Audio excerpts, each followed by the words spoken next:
Welcome to Facts TV News, where everything is true. Two people shot in Waterloo Portmore. Two people were shot and injured in Waterloo Portmore in St. Catherine. The Corporate Communications Unit (CCU) of the Jamaica Constabulary Force confirmed the incident. It said the shooting took place sometime after 10 o'clock. The two people were taken to hospital. The CCU said it had no further details and investigations are ongoing. Westmoreland man shot in attempted robbery charged. 22-year-old Jermaine Baker, who tried to rob a licensed firearm holder and was shot in the Great Westmoreland over a week ago, has been charged. Baker, who is from Whitehall in the parish, was charged with wounding with intent, illegal possession of firearm and ammunition, and attempted robbery, the police said in a statement. About 8:15 p.m. on Friday, June 3rd, a couple was sitting on the beach off the Norman Manor Boulevard when they were approached by Baker. He allegedly brandished a firearm and demanded they hand over their items, according to police reports. When his demands were not met, he allegedly shot the couple. The man, who is a licensed firearm holder, shot at Baker, who escaped on a motorcycle.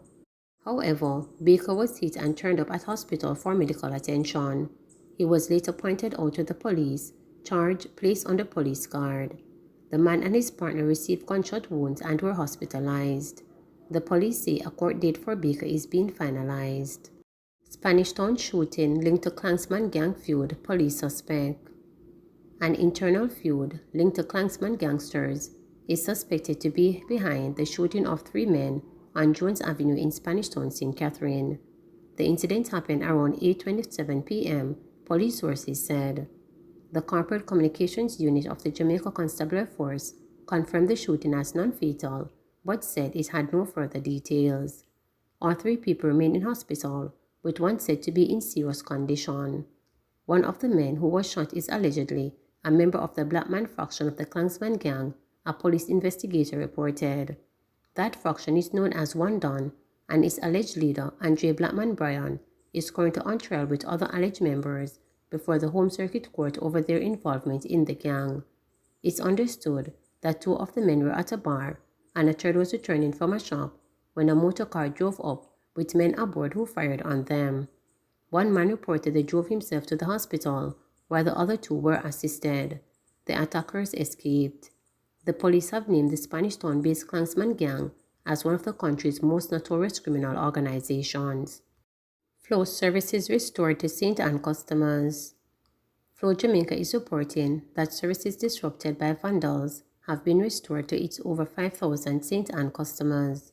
It comes as the police confirmed the arrest of 3 persons in a separate case.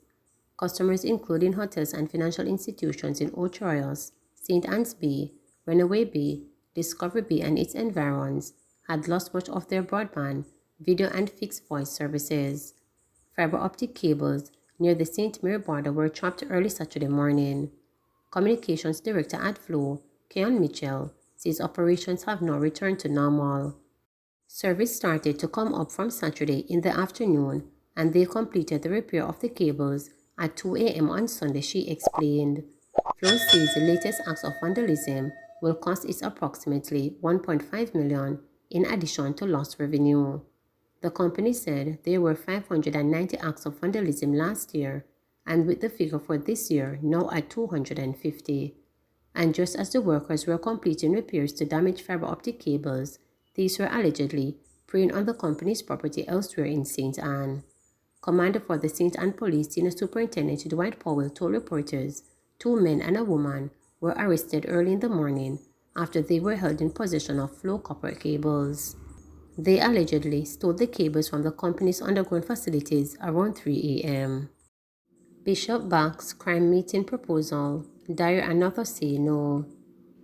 Bishop O'Neill Russell, pastor of the Ark of the Covenant Holy Trinity in Savannah Lamar, Westmoreland, has come out in strong support of State Minister in the Office of the Prime Minister Homer Davis' proposal for the police to invite violent producers to table as a way to arrest a spiraling murder rate in St. James.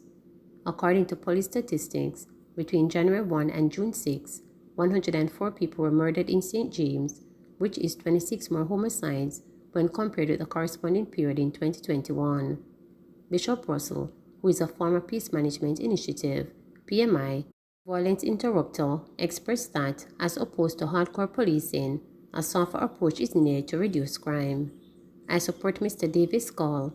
Get to these young men, try something else. The brute force will not work, turning the country into a police state. It not go work, Russell told reporters. Peace don't just come like that. Come into the community, use football teams from different factions, get these young people to sit down and talk to one another, play football, play 2 domino games. And when you do that, you have the watchful eyes of the security forces, but at the same time, those cops who are there must not come to arrest or trouble anybody, but to secure, and it will work. He was, however, quick to point out that there is no room to accommodate individuals who are wanted by the police. Once a person is wanted for a crime, and I know that, I don't involve that person in such talks, because then I will be harboring a fugitive, and that is a criminal offense. So I wouldn't do that. The police is the law, and the law must take its course, the clergyman argued. John Morris, a former crime officer who was posted at the headquarters of the Area 1 Police Division, contended that Davis' suggestion is worth weighing in the balance. A view coming from Minister Davis is something that requires analysis. He is a former police officer, and to my mind, he has been a good representative of the people, and therefore it would be wise to look at it. Look at the advantages and the disadvantages, Morris stated. The proposal needs analysis before it is tackled.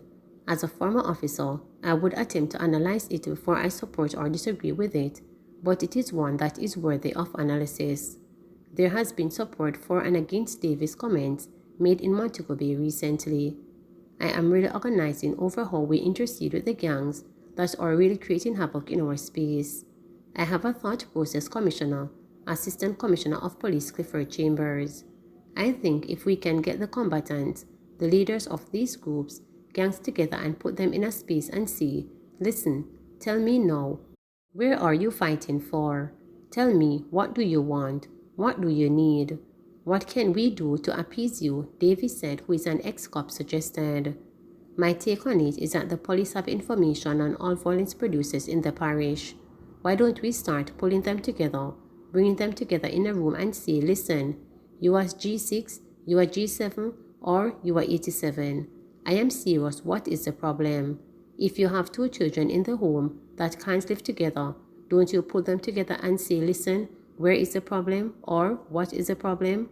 Another former cop, Godfrey Dyer, who was present with Davis made the call, told reporters that he doesn't support the call as it gives a feeling of surrender. People are viciously killing one another without even reason sometimes, and we start begging them as the officer who is supposed to suppress is one way or the other, and I beg you not to do it. I see it as a weakness, but I might be wrong in my view, Dyer said, who is also chairman of the Tourism Enhancement Fund. He said, anything that could work, we could try it. It is just that I don't believe in this approach. But if it works, it is better for everybody, argued the former detective corporal who left the Jamaica Constabulary Force in 1972. Another former high-ranking police officer who has worked in the Area 1 Police Division in the past argued that he is opposed to the police or government agencies engaging with violent producers. I don't believe police or any member of the state should negotiate with criminals. Criminals must know that they are enemies of the state, and if you are enemies of the state, we cannot be engaging with you. I have personally no problem with social workers like PMI, the Minister's Fraternal, having a discussion with them, and I would want to find out more who are behind the scene financing the youths. We have to target the financiers. These guys can't buy guns for $300,000, stated the ex-cop who spoke to reporters on terms of not being named. The former senior cop also pointed out that for the most part, whenever a meeting is convened in violent communities, once women and children are present and the members of the warring factions are elsewhere. But Bishop Russell, who is adamant that alternative measures should be found to tackle crime, argued that he has personally seen the intervention strategy working successfully while he was at a violent interrupter at the PMI. We cannot just sit like this every day and have the same thing going. We have to find a solution. The hardcore policing which says you have to run down man and kill man and get rid of man And so it took work. Because if you have 6 men in a one gang and you kill the leader, another is going to rise, he argued. I can't tell anybody intervention works. I am not asking. I am telling, me telling, it works. It softens them. It helps them to see. I have had intervention and see hardcore cry because they never know that there was such a difference. Check my record at PMI. I work with these people. I change them. I get them on a different level, and they are still on the level until this very day. Until these days, some of them don't even engage back, and I am testimony of them. I can't show you them. We need persons to go into the communities. Please remember to subscribe, like, share, and click the notification bell for daily updates.